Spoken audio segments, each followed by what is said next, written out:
Good morning, Nick Dogle, North State Law. Today we're going to be discussing the licensed real estate professionals in the great state of North Carolina. We're going to do a three-part list of the most prevalent issues that some real estate agents may have in regards to ethics violations. This is not a comprehensive list of all the ethics rules or ethics rules that can be broken. If you want a more comprehensive list, feel free to contact me. You can check me out at www.northstatelawfirm.com. Reach out on Facebook or any social media, or give me a call 919-521-8810. So one of the main things that a licensed professional that does real estate in North Carolina needs to be aware of is keeping a firm grip on your trust account. This responsibility typically falls into the lap of the broker in charge. If the real estate office has a trust account, the broker in charge is going to be responsible for it.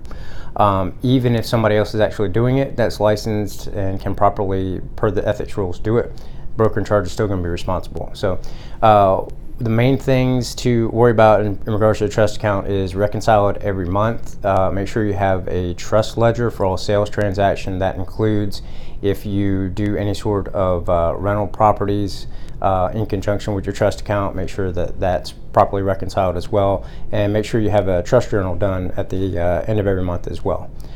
Next thing to consider is the lovely disclosure statements that go along with purchase and sales contracts in the state of North Carolina. Now, as everybody that's practiced or even bought a home or sold a home or been an attorney, a closing attorney, or sold properties, bought properties, whatever, everybody knows that disclosure statement, nowadays there are three things that you can put on there. And for those that don't know what a disclosure statement is, it's what the seller tells the buyer is either the conditions of the property, basically. And what goes along with that is, are there HOA fees? Are there any assessments against the property, any encumbrances against the property, things like that.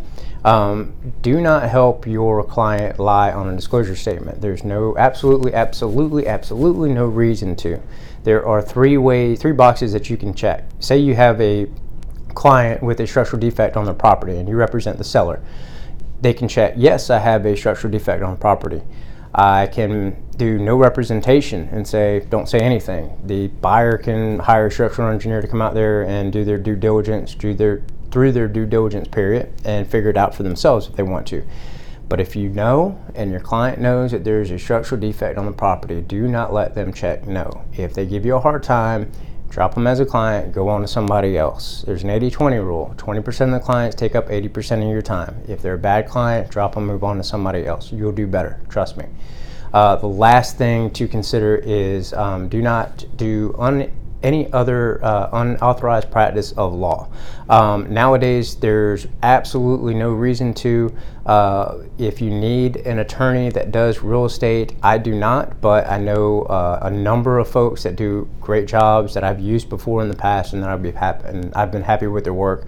I'd be glad to provide names. Again, just give me a call or contact me in any way, shape, or form. I'd be happy to help out. Unauthorized practice of law is going to be anything that you say you add to a purchase and sales contract, or you add an addendum that you write yourself. Anything that's going to basically beyond those form contracts that the North Carolina Association of Realtors do in conjunction with the North Carolina Bar Association. Those forms themselves have a lot of blank spaces, and you can fill that part out, but you can't add to it and make it more complex as far as that's concerned. So again, if you have any concerns, there is a statute, Authorized Practice of Law in North Carolina. You can Google it, North Carolina General Statutes, Authorized Practice of Law, and give you an idea of what the actual practice of law is in this state. If you have any questions, again, feel free to give me a call. I'll be happy to answer any questions that you have as far as that's concerned as well. And again, those are only three things to consider in regards to the ethics. There's over 10 more, if not more, to consider, but those are the most prevalent ones.